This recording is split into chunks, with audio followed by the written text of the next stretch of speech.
আব্বা বলে করা যায় ঘুমাই, আব্বা করে টাকাই চলে দেয় না রে শোনো। সেই আব্বা কবরে মাঠে দিলাম, পরের দিন আবার ফিরে আসলাম, চাচাজি থাকতে দেয় না, পাগলা হবে। চাচি জোর করে টানিতে রিস্কায় তুলল। ওদিন থাকি দেখি রে আমার আব্বার মুখটা, বাড়ি গেলে আব্বা করে ডাকে ঘরে ঘরে বসাইতো, সে আব্বা কোনোদিন আমাকে আর দেখতে পারে না। বিশ্বনবী রাসূলুল্লাহ বলছে, চাচাজি গো আমার আব্বা নাই গো, মা নাই গো, একটা বারও ঠিকই বসবেন না।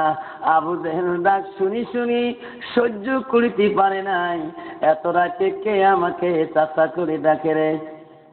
আজকে কই দরজাটা খুলে দেখলেন মুহাম্মদ রাসূলুল্লাহ সাল্লাল্লাহু আলাইহি সাল্লাম পূর্ণিমা চাঁদের মতো আমার